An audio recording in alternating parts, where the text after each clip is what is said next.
오늘은 조금 특별한 영화 이야기를 들려드리려고 합니다. 2013년 영화인데 많이들 아시는 거죠? 월터의 상상은 현실이 된다. 마음속으로 간절히 바라고 구체적으로 그리는 꿈이나 목표가 우연찮은 사건으로 인해서 마침내 이루어지는 이야기입니다. 영화를 안 보신 분들도 이야기가 눈앞에 그림처럼 그려지도록 처음부터 차근차근 들려드릴 테니까요. 눈을 감고 편안하게 누우신 채로 제 목소리만 따라와 주세요. 여기는 뉴욕 맨하튼의 어느 낡은 빌딩입니다. 그 안에 라이프지라는 사진 잡지사가 있어요.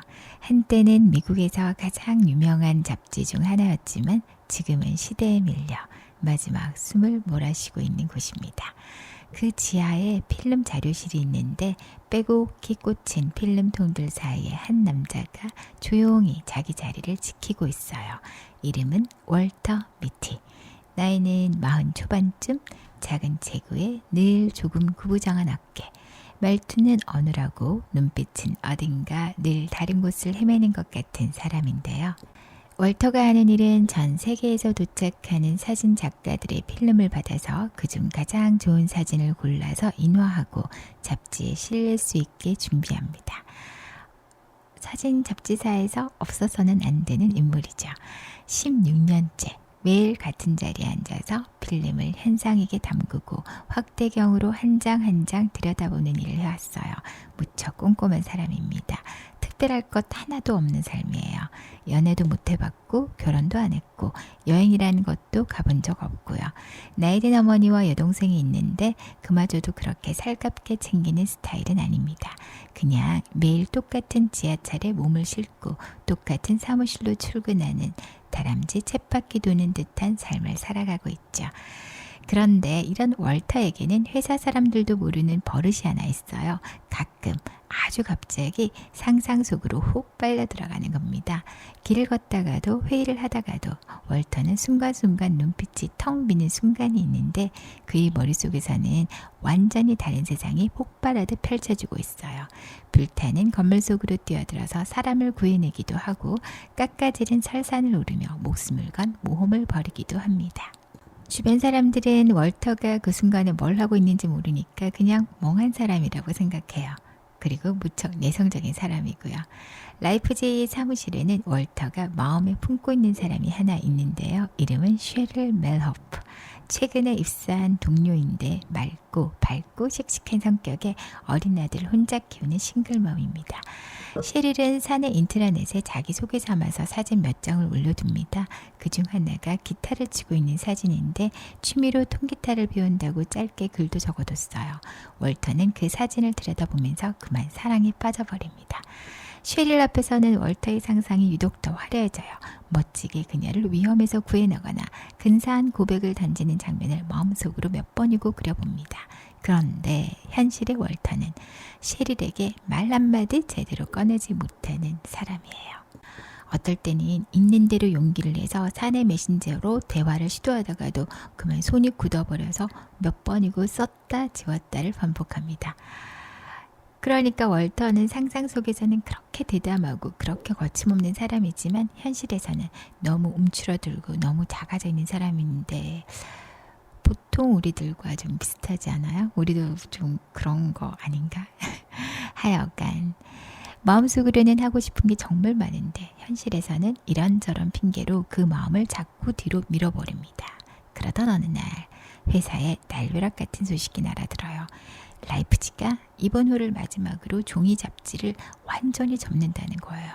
앞으로는 온라인으로만 운영되고 지금 사무실에 있는 많은 사람이 정리 해고 대상이 된다는 소식도 함께 들려옵니다. 그 정리 해고를 담당하는 사람은 새로 부임한 관리자 테드 핸드릭스라는 남자인데요. 정장 말끔하게 입고 수염 약간 텁수룩하고요. 그리고 사람을 아래로 내려다보는 듯한 재수없는 말투를 하고 있어요. 그는 사무실을 돌아다니면서 마치 무슨 신나는 소식이라도 들려온 것처럼 당신도 이제 곧 정리 대상이 될 수 있다고 막 소리를 내고 다녀요.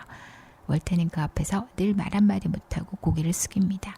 사실 16년 동안 단 한 번의 실수도 없이 사진 현상을 담당해온 월터에게 온라인 잡지는 청천벽력이나 마찬가지예요. 지금까지는 회사에서 없어서는 안 될 소중한 사람이었고 누구도 자신의 자리를 침범할 수 없었단 말이죠. 그렇게 내성적인 그가 세상과 연결되는 유일한 통로가 바로 이 라이프지라는 매체이기도 했고요. 그런 회사가 이제 필름을 쓰지 않는 온라인 잡지로 바뀌어버린다면 그는 세상 속에서 아무것도 아닌 사람이 될지도 모른다는 깊은 공포감을 느끼게 되고요. 자신의 16년이 효율성이라는 잣대 앞에 아무 가치 없는 것으로 취급받는 현실이 너무나 아프고 당혹스럽기만 합니다. 자, 잡지사 입장에서는 마지막 호를 기념하기 위해서 최선을 다해야겠죠. 역사 속의 한순간이 될 테니까요. 그래서 전설적인 사진작가 션 오코넬에게 마지막 장을 장식해달라고 정중하게 부탁을 합니다. 자, 이 션이라는 사람은 어떤 사람이냐면 세계 곳곳에 오지를 다니면서 사진을 찍는 사람으로 유명한데요. 전화도 이메일도 잘 쓰지 않고 늘 혼자서 카메라 하나만 들고 종족을 감춘 채 사진을 찍으러 다니는 거예요. 그는 지금 눈표범을 찍기 위해서 히말라야의 험준한 산맥을 몇 달씩 누비고 있는 순간인데 바로 그 눈앞의 순간을 포착하기 위해서 극한의 환경도 마다하지 않는 진짜 프로 중의 프로입니다. 그에게 사진이란 단순한 기록이 아니라 대상을 향한 깊은 존중과 관찰의 결과물인 거죠. 자, 어쨌든 션 오코넬은 라이프지의 마지막 표지를 장식할 최고의 한 장, 이른바 삶의 정수를 담은 사진을 보내주겠다고 약속을 합니다. 잡지사 모든 구성원이 오매불망 그 필름을 기다리던 찰나 드디어 션이 보낸 소포가 월터의 손에 전달됩니다. 봉투 안에는 션의 짧은 손편지와 작은 가죽 지갑 하나 그리고 몇 개의 필름 롤들이 들어있었어요. 별다른 의미를 두지 않았던 월터는 내용물을 챙겨서 집으로 향합니다. 그리고 집에 들어와서 아무런 생각 없이 그 낡은 지갑은 쓰레기통에 던져버려요. 그리고는 서둘러서 나머지 필름들을 하나하나 살펴보기 시작하는데요. 하지만 가장 중요한, 그러니까 그 삶의 정수가 담겨있다는 25번 필름이 어디에도 보이지 않는 거예요. 순간 월터의 세상은 얼어붙습니다. 방금 쓰레기통으로 던져버린 그 낡은 지갑 속에 션이 남긴 마지막 정답이 들어있었을지도 모른다는 사실을 그는 꿈에도 몰라요. 자, 정작 잡지의 마지막을 장식해야 할 25번 필름이 사라졌다는 것을 깨달은 순간 월터가 느끼는 공포는 단순히 일자리를 잃어버리는 차원이 아닙니다. 지난 16년간 그가 실수 없이 묵묵히 쌓아올린 성실함과 완벽함이라는 성벽이 무너져 내리고, 그렇다면 그 재수없는 테드 핸드릭스가 자신을 얼마나 비웃을지 생각만 해도 몸소리 쳐지는 거예요. 자신의 삶을 지탱해 오던 유일한 자부심마저 신규류처럼 사라져버린 것 같은 절망 속에서 월터는 비로소 자신이 지켜온 세계가 얼마나 위태로운 것인지 직면하게 됩니다. 늘 머릿속으로 상상으로만 도망치던 그가 난생 처음으로 현실이라는 절벽 끝에 서게 된 거죠. 월터는 션이 남긴 낡은 엽서 한 장과 희미한 단서들을 꼼꼼하게 살펴봅니다. 그리고 션은 필름을 보낼 때 전 세계 이곳저곳을 다니면서 사진을 찍었기 때문에 필름 봉투에 그가 머물렀던 장소들의 흔적이 남아있을 거 아니에요. 그게 바로 그린란드와 아이슬란드라는 걸 월터가 찾아냅니다. 늘 상상 속에서만 모험을 하던 월터는 자신의 자리를 지키기 위해서 과감하게 그린란드로 날아갈 결심을 합니다. 그냥 그린란드로 가는 비행기 티켓을 사버린 거예요. 평생 익숙했던 출근길과 사무실이라는 안전지대 안에서만 살던 월터의 이런 행동은 테드 핸드릭스의 조롱을 뒤로하고 헬기문을 열고 뛰어내리는 거나 마찬가지였죠. 어쨌든 그의 이런 결정이 훗날 그를 완전히 다른 사람으로 바꿔놓게 됩니다. 비행기표를 끊고 나서도 월터는 한참 동안 멍해요. 자신이 방금 저지른 일이 스스로도 믿기지 않는 거죠. 집으로 돌아온 월터는 낡은 배당 하나를 꺼내서 짐을 챙기는데 손이 막 떨리는 거죠. 살면서 이렇게 큰 결정을 해본 적이 없었거든요. 월터는 엄마의 집으로 갑니다. 16년 동안 일상을 버티게 해줬던 가장 익숙하고도 안 오는 안식처였는데요. 거실 벽에는 가족들의 시간이 멈춰있는 듯한 오래된 사진들이 걸려있고 한쪽 구석에는 아버지가 남긴 낡은 피아노가 자리를 지키고 있습니다. 변함없는 곳이에요. 변화가 없는 곳이죠. 월터의 하루 일상, 월터의 지금까지 일상과 너무 닮아있죠. 어머니는 식탁에 앉아서 아들의 이야기를 듣고 있습니다. 월터가 그린란드에 가야 한다고 말하자 엄마는 놀란 눈으로 아들을 바라봐요. 옆에 있던 여동생 또한 믿기지 않는다는 듯, 하지만 뭔가 신기하고 뭔가 걱정되고 복잡한 표정으로 오빠를 응시합니다. 그린란드에 간다고? 두 사람의 반응은 어쩌면 당연해요. 16년 동안 매일 같은 시간에 출근하고 가족들의 안녕만을 챙기던 착하고 근면한 월터가 갑자기 지구 반대편으로 떠나겠다니요. 월터는 그들의 시선 앞에서 애써 담담하게 웃어 보입니다. 별일 아니라는 듯 그저 그냥 일의 연장선인 것처럼 태어나지만 그의 손끝은 지금 미세하게 떨리고 있어요. 월터 자신도 확신이 없어요. 그냥 자신이 쥐고 있는 건 션 오코넬이 남긴 낡은 엽서 한 장과 행방을 알 수 없는 25번 필름에 대한 막연한 단서뿐이거든요. 이게 정말 옳은 결정일지 아니면 그냥 무모한 객기일지 자기도 모르고 누구도 알 수 없죠. 자, 하지만 이 순간 월터는 멈추지 않습니다. 그는 현관으로 향해요. 그가 문 손잡이를 잡는 그 짧은 순간 화면 속 월터의 등 뒤로 거실의 평화로운 풍경이 비치는데요. 낡은 피아노와 가족 사진들, 그 정체된 시간의 잔상들을 뒤로하고 그는 문을 엽니다. 상상의 세계로 들어가는 거죠. 밖으로 나오자마자 몰아치는 차가운 현실의 바람. 그는 뒤돌아보지 않습니다. 월터가 자신을 보호해주는 울타리를 스스로 허물고 상상이라는 안전한 꿈에서 깨어나 현실이라는 거친 폭풍 속으로 어쩌면 발을 내딛는 거나 마찬가지예요. 자, 이제껏 누군가의 아들, 누군가의 오빠로만 살았던 월터가 비로소 자기 인생의 주인공이 됩니다. 공항으로 향하는 길, 창밖으로 스쳐가는 익숙한 뉴욕의 풍경을 물끄러미 바라봐요. 늘 지나쳤던 거리, 늘 타던 지하철역. 오늘따라 왠지 낯설게 느껴지기도 해요. 비행기에 오른 월터는 창가자리에 앉아서 숨을 크게 들이쉽니다. 이륙하는 순간 몸을 좌석에 푹 파묻어요. 그리고 창밖으로 뉴욕의 불빛들이 점점 작아지다가 이내 구름 아래로 사라지는 걸 보면서 잠들지는 못해요. 그냥 그걸 계속 쳐다보는 거죠. 왜냐하면 머릿속으로 온갖 생각들이 몰아치거든요. 지금 내가 제정신인가? 그런 의심도 들고요. 동시에 알 수 없는 흥분과 두려움이 뒤섞여서 가슴을 막 두드립니다. 자, 월터는 사실 늘 여행이 하고 싶었어요. 그런데 그 여행을 지금 진짜로 하고 있다는 사실이 너무 신기하기도 하고 그러면서도 이상하게 해방감도 들고요. 자, 몇 시간 뒤 비행기가 서서히 고도를 낮추고 창밖으로는 새하얀 얼음 벌판이 펼쳐지기 시작합니다. 월터는 크게 심호흡을 하고 두근거리는 가슴을 애써 진정시켜 봅니다. 마침내 비행기에서 내린 월터 앞에는 살을 에이는 듯한 바람과 추위가 기다리고 있어요. 여기가 바로 그린란드입니다. 주변은 온통 회색빛 바다와 새하얀 얼음, 그리고 낮게 깔린 안개뿐이에요. 언어도 낯설고 뭔가 서투르고 월터는 션의 흔적을 쫓아서 작은 항구 마을로 들어갑니다. 나무 판자로 얼기설기 지어진 술집 안에서 술을 마시는 어부들. 월터는 쭈뼛쭈뼛 다가가서 서툰 손짓과 몇 마디 영어로 그들에게 션의 사진을 보여주면서 이 사람 아느냐고 어디 가면 만날 수 있냐고 물어보죠.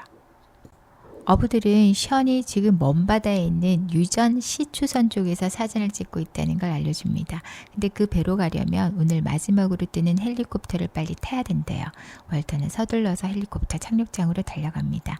그런데 딱 도착하니까 헬리콥터가 이미 프로펠러를 굉음처럼 돌리면서 바다 위로 막 떠오르고 있는 거예요. 헬리콥터가 일으키는 거센 바람이 월터의 옷과 머리카락을 사방으로 막 흩날리고요. 월터는 그 아래에 서서 헬리콥터를 올려다봅니다. 저거 안 타면 션을 만날 수 없어요. 그런데 월터의 발이 땅에 못 박힌 것처럼 꼼짝도 하지 않는 거예요. 누구나 그렇겠죠. 그런데 바로 그 순간 월터의 머릿속에 셰릴의 모습이 확 떠오르는 거예요. 그녀가 통기타를 거칠게 튕기면서 노래를 막 불러요. 근데 그 노래를 듣는 순간 그 노래가 마치 월터의 등을 힘껏 떠미는 것까지 용기가 막 솟아오릅니다. 두려워하지 말라고. 지금 이 순간을 놓치지 말라고 소리쳐 부르는 것 같아요. 셰릴의 목소리가 귓속을 뒤흔드는 그 순간 월터는 온몸의 근육에 힘을 불어넣기 시작합니다. 그리고 마침내 폭발하듯 달려요. 말끔한 회색 정장을 입고서 말이죠. 목에 맨 넥타이는 달리는 속도와 거센 바람에 못 이겨서 바람개비처럼 막 빙그르르 돌아요. 그리고 그의 뺨을 사정없이 때립니다. 손에는 서류 가방까지 꽉 쥐고 있고요.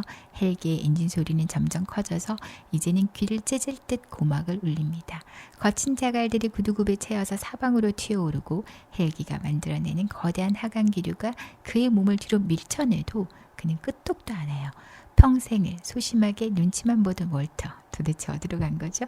마침내 헬기 이륙 직전의 아슬아슬한 순간, 헬리콥터를 향해 온몸을 던져서 뛰어오릅니다. 헬기 조종사는 기겁하면서 소리를 질러요. 그런데 지금 월터의 귀에는 아무것도 들리지가 않아요. 난생 처음으로 현실이라는 거친 폭풍 속으로 뛰어들었는데 이런 쾌감이라니. 그의 얼굴이 환하게 밝아집니다. 월터는 결국 그 헬리콥터에 매달리듯 올라타요. 기체 안에는 낡은 자석 몇 개와 술 냄새도 진동하고요. 조종사는 한 손엔 조종관을, 다른 손엔 술병을 쥐고 있어요. 헬리콥터는 막 미친 듯이 좌우로 흔들리고 월터는 이를 악물고 손잡이에 매달립니다. 창밖으로는 온통 잿빛 바다와 파도만 보이고요. 겨우겨우 저 멀리 시추선의 불빛이 보이는 바다 위에 다다르긴 다다르는데 이제 문제가 또 하나 터져요. 헬리콥터는 착륙하지 않고 그냥 바다 위에서 멈추더니 조종사가 이렇게 소리치는 거예요. 뛰어내리라고. 여기서 시추선까지는 헤엄쳐서 가야 한다는 거죠. 월터는 열린 문 아래를 딱 내려다봐요. 산 넘어 산이라더니 바로 이런 경우를 보고 하는 말 아니겠어요? 까마득한 높이에서 집어삼킬 듯한 시커먼 바닷물. 하지만 망설일 시간이 없어요. 월터는 이를 악물고 그대로 뛰어내립니다. 차가운 물속으로 온몸이 처박혀요. 숨이 턱 막히고 물 때문에 금방이라도 몸이 얼어붙어 버릴 것 같지만 정신을 차릴 틈도 없이 월터는 미친 듯이 헤엄쳐나갑니다. 파도가 계속 얼굴을 덮치고 짠물이 눈과 코로 들어오고 그 순간 저 멀리서 시커멓고 거대한 지느러미가 물살을 가르면서 막 움직이는 거예요. 상어예요, 상어. 월터의 심장이 쿵 내려앉습니다. 살면서 이렇게 원초적인 공포를 느껴본 적 없을걸요? 월터는 사력을 다해서 물살을 찢듯이 헤엄칩니다. 팔을 휘젓고 다리를 걷어차고 폐가 터질 것 같은데도 멈출 수가 없어요. 이건 그야말로 죽기 살긴 거죠. 상어의 그림자가 점점 가까워지는 것 같고 파도는 자꾸 월터를 집어삼키려고 하고요. 그런데 바로 그 절박한 순간에 월터는 이상하게도 머릿속이 칼날처럼 또렷해집니다. 상상도 딴 생각도 아무것도 끼어들 틈이 없어요. 오직 지금 이 순간 살아남아야 한다는 그 하나의 본능뿐. 월터는 마침내 시추선 아래 매달려있던 사다리를 낚아챕니다. 물 밖으로 몸을 끌어올리면서 거칠게 숨을 몰아쉬어요. 젖은 옷에서 물이 뚝뚝 떨어지고 손끝은 추위에 하얗게 질려있지만 공포는 아직 몸 안에서 펄떡이고 있지만 그 공포를 뚫고 낯선 감각이 터져나옵니다. 살아있다는 감각. 16년째 지하실에 있는 사무실에서 일할 때는 느껴본 적이 없는 그런 감정인 거죠. 온몸의 세포 하나하나가 그 어느 때보다도 날카롭게 깨어있다는 감각 말이에요. 그는 16년 동안 매일 아침 깨끗한 사무실에 현상실로 출근하던 사람이었잖아요. 그런 그에게 이 배는 기름때가 묻은 금속 냄새도 나고요. 막 주변에서는 파도 소리 들리고요. 땀 흘리며 일하는 노동자들의 함성이 가득한 이 이질적인 공간이 너무나 마음에 드는 거예요. 내가 정말 이런 곳에 와 있는 거야? 상상 속의 그 공간으로? 라는 얼떨떨함과 동시에 평생 경험해보지 못한 날 것 그대로의 세상이 자기 눈앞에 펼쳐지니까 묘한 흥분이 온몸을 감싸고 돕니다. 어쩌면 진짜 삶은 바로 이런 거야 라는 기분을 느끼지 않았을까요? 무엇보다 처음으로 누군가의 지시에 따라 움직이지 않고 자신의 의지대로 목표를 세우고 행동한 일이라 자부심도 느껴집니다. 자, 그런데 정작 시추선에 올라간 월터는 또 션을 만나지 못해요. 대신 그가 머물다간 흔적은 발견합니다. 션이 찍은 사진들, 그리고 그가 들렀던 곳들에 대한 단서들을 통해서 월터는 다시 션이 다음 목적지 아이슬란드로 가고 있다는 걸 알게 됩니다. 시추선에서 내리고 나니까 월터는 망설임 없이 다음 비행편을 확인하고 아이슬란드로 향합니다. 맨해튼에서 그린란드로 갈 때의 그 쭈뼛쭈뼛하던 모습은 없어졌어요. 이제 그에게는 주저함이라는 건 없어요. 헬기를 타기 위해서 무작정 뛰었던 것처럼 그냥 앞만 보고 갑니다. 아이슬란드에 도착한 월터. 이번엔 검은 화산암으로 뒤덮은 대지 그리고 끝없이 뻗은 도로가 그를 맞이합니다. 션의 다음 흔적을 쫓아서 월터는 그 황량한 도로 위에 딱 버티고 서요. 시야가 닿는 끝까지 사람도 차도 보이지 않는 길입니다. 그래도 어쨌든 션 오코널이 남긴 또 다른 흔적을 따라서 그는 아이슬란드의 에이야파들라 요쿠 화산 주변으로 가요. 거기에 션이 있다는 거죠. 상상은 원래 늘 안전하잖아요. 상상 속에서 월터는 영웅이 없고요. 하지만 진짜 무지막지한 현실 앞에 딱 오니까 그러면 움츠러들 것 같았거든요. 보통은 그렇잖아요. 그런데 그 현실 속에서 오히려 월터는 점점 용감해지고 있는 자신을 느끼게 되는 거예요. 자, 이때 때마침 근처 화산 지역에서 심상치 않은 조짐이 감지되고 있다는 소식이 방송을 통해서 들려요. 그런데 하필 그 넓은 도로 위에 아무런 교통수단이 없는 거예요. 지나가는 차도 자전거도 아무것도 없어요. 월터는 다급하게 주위를 막 훑어보다가 마침 길가에 버려진 듯한 낡은 스케이트보드 하나를 발견합니다. 망설일 시간 따위는 없어요. 월트는 그 보드 위에 올라탑니다. 화산재를 뒤집어 쓰고 대피하라는 사람들의 외침을 들으면서 말 그대로 재난의 한복판으로 뛰어드는데요. 평생 책상 위에서 안전한 필름만 다루던 남자는 깡그리 잊어버렸어요. 이제 사람이 완전히 달라졌어요. 조금씩 바퀴의 무서운 속도가 붙기 시작하고요. 끝없이 뻗은 도로 위를 월터는 바람을 맞으며 질주합니다. 두 팔을 활짝 벌리고 무릎을 깊게 낮추고 온몸을 보드에 실어요. 양옆으로는 검고 거친 용암지대와 광활한 들판이 순식간에 스쳐 지나갑니다. 그런데 바로 그때 저 멀리 지평선 너머로 화산에서 시커먼 연기가 솟구치는 게 보여요. 땅이 막 낮게 울리면서 진동하는 것도 느껴지고요. 월터의 심장이 또 미친 듯이 뛰어요. 지금 속도를 늦추면 끝장이죠. 더 빠르게, 더 거칠게 보드를 밀어붙여야 합니다. 바람이 얼굴을 채찍처럼 후려쳐요. 보드 바퀴가 아스팔트를 갈아버릴 듯 요란하게 굴러갑니다. 월터는 온 힘을 쥐어짜서 도로를 찢듯이 질주해요. 뒤에서는 화산의 낮고 위협적인 굉음이 계속 따라붙는 것 같고 앞에는 아직 닿지 못한 목적지가 있어요. 멈추지 않고 넘어지지 않고 월터는 끝까지 밀어붙입니다. 그리고 마침내 저 멀리 자신을 태워줄 트럭이 시야에 들어옵니다. 월터는 마지막 남은 힘까지 쥐어짜서 속도를 올리고 트럭에 아슬아슬하게 올라탑니다. 트럭이 출발하고 나서야 화산 쪽에서 육중한 굉음과 함께 잿더미가 하늘 높이 솟구치기 시작해요. 월터는 거친 숨을 몰아쉬며 그 광경을 물끄러미 바라봅니다. 방금 전까지 자신이 목숨을 걸고 달려온 그 길을요. 그 절박한 질주 속에서 월터는 자기도 몰랐던 순발력과 균형 감각 그리고 끝까지 포기하지 않는 근성을 끄집어냅니다. 우리도 가끔 벼랑 끝에 몰렸을 때 스스로도 몰랐던 힘을 터뜨리게 되잖아요. 그 힘은 사실은 원래부터 나의 내면에 도사리고 있었던 것이었고 어쩌면 우리는 그런 힘이 나에게 생겨나기를 상상을 하는지도 모르죠. 내 내면에 있는지도 모르고. 자, 그런데 내 내면에 있는 그 엄청난 힘은 절박한 순간을 맞닥뜨리면 껍질을 깨고 나오게 되어 있어요. 트럭을 얻어 타고 겨우 공항에 도착한 월터는 다시 비행기를 갈아타고 아프가니스탄과 파키스탄 국경 근처 히말라야의 어느 산악지대로 향합니다. 어느새 셔는 히말라야로 가 있었거든요. 정말 동해 번쩍 서해 번쩍 하는 사람이에요.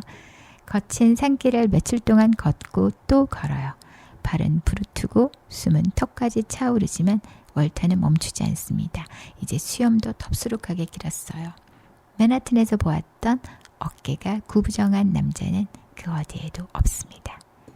그리고 마침내 눈 덮인 산속에서 카메라를 든 한 남자의 뒷모습을 발견해요. 션 오코넬입니다. 션은 그 순간 눈표범이라는 아주 희귀한 동물을 기다리고 있었어요. 카메라를 든 채 미동도 없이 몇 시간이고 그 자리를 지키고 있었던 거죠. 월터는 조심스럽게 다가가서 옆에 나란히 앉습니다. 그리고 마침내 저 멀리에서 눈표범이 모습을 드러내요. 바위색과 거의 구분이 안 될 만큼 아주 은밀하고 아주 우아한 움직임으로요. 월터는 흥분해서 소리칩니다. 빨리 사진 찍어요. 셔터를 눌러요. 그때 셔는 낮고 단단한 목소리로 답해요. 가끔은 그 순간에 그냥 두 눈으로 붙잡아 두고 싶을 때가 있소. 이게 바로 이 영화의 명대사인데요. 이 션은 눈 표범이 나타나기를 수개월간 간절히 기다려왔는데도 정작 표범이 눈앞에 나타나자 카메라를 내려놓아요. 사진을 찍는다는 건 그 순간을 박제하는 행위일지도 모른다는 거죠. 션은 그 순간에 살아있는 에너지를 온몸으로 느끼기를 선택한 거예요. 렌즈는 세상을 보는 창이기도 하지만 어쩌면 세상과 나 사이에 놓인 가림막이 될 수도 있죠. 그러니까 월터는 평생 필름을 관리하고 인화하고 기록만 해오면서 타인의 기록을 관리하느라 정작 자신의 삶을 직접 경험해보지 못했음을 깨우치게 하는 순간이기도 해요. 결국 션은 월터에게 남들이 기록한 것을 보면서 상상만 하지 말고 렌즈를 내려놓고 직접 당신의 삶을 살아가라는 가르침을 준 건 아닐까요? 가끔은 아무것도 남기지 않아도 괜찮아요. 션은 말합니다.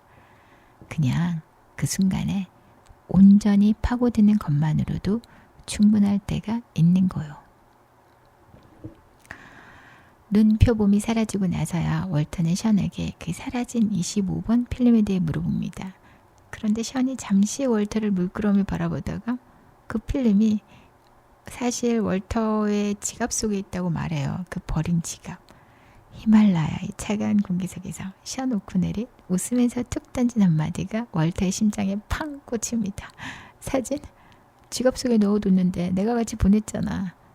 그 순간 월터의 머릿속에는 번개가 치죠. 며칠 전 거실 소파에 앉아서 션이 보낸 봉투를 열던 날 그 속에서 튀어나왔던 낡은 가죽 지갑. 월터는 필름을 찾겠다는 조급함에 그 지갑을 쳐다보지도 않은 채 마치 쓸모없는 종이 뭉치인 양 쓰레기통에 처박아 버렸거든요. 그 안에 삶의 정수가 들어있다는 사실을 누가 알겠어요. 월터는 미친 듯이 집을 향해 달려갑니다. 비행기에서 내려서 택시에서 뛰어내리고 숨이 턱까지 차오른 채 현관문을 팍 열어젖혀요. 엄마! 거실에는 여전히 아버지가 남긴 피아노가 조용히 자리를 지키고 있었고요. 월터는 다급하게 쓰레기통에 있던 자리를 바라보지만 이미 말끔히 비워진 상태입니다. 절망감이 밀려오려는 찰나 주방에서 나오던 어머니가 어야한 표정으로 물어요. 왜 이렇게 급하게 들어와? 무슨 일 있어? 월터는 횡설수설하면서 며칠 전 버렸던 지갑을 찾습니다. 그 투박하고 낡은 가죽 지갑 봤냐고.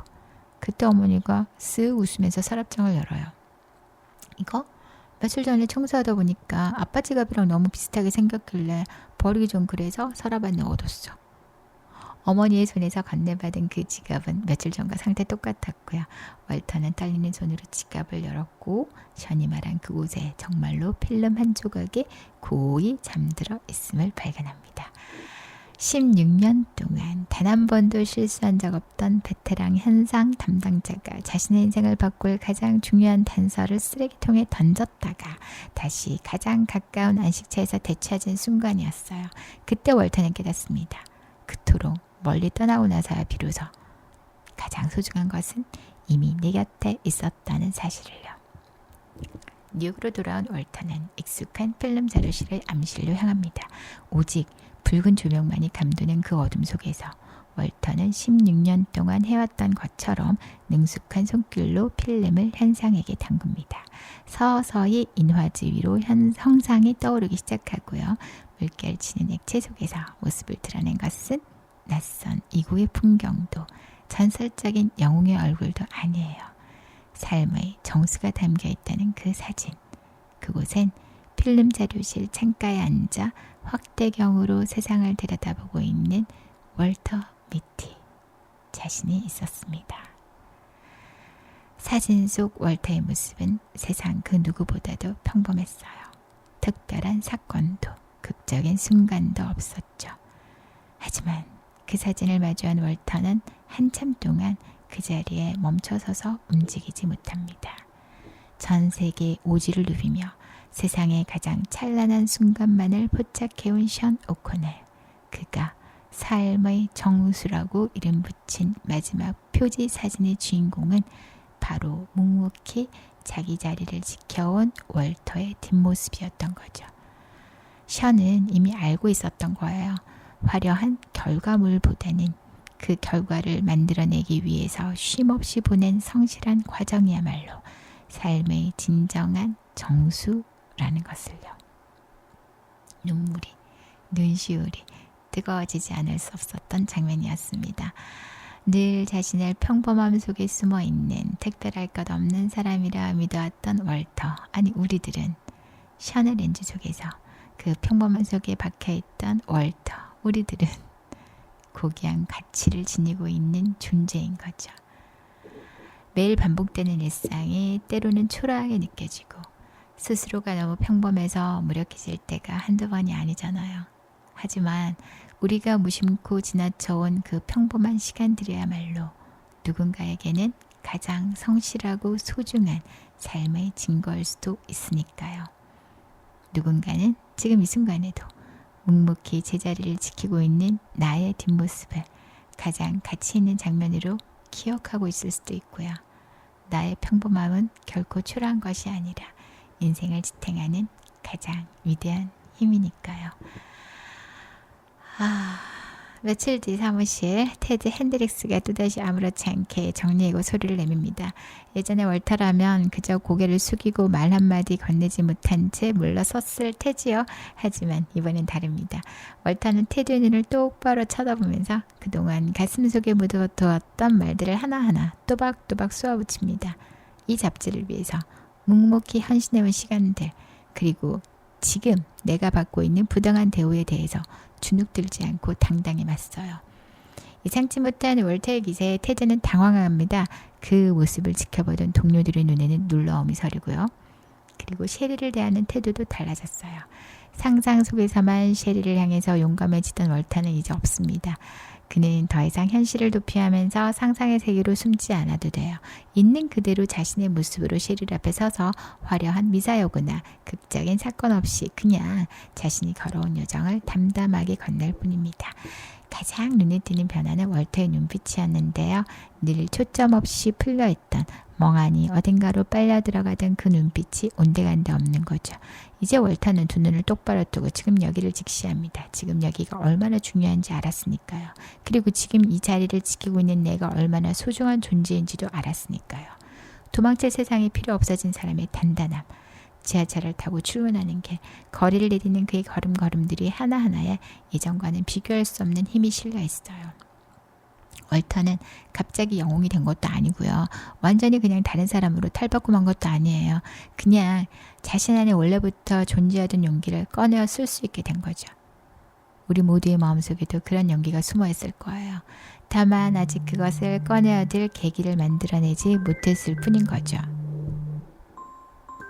월터처럼 우리도 언젠가는 스스로를 정면으로 마주하면서 나의 가치를 스스로 인정하게 되는 날이 오지 않을까요? 이 영화를 다시 보면서 저는 이런 생각이 들었습니다.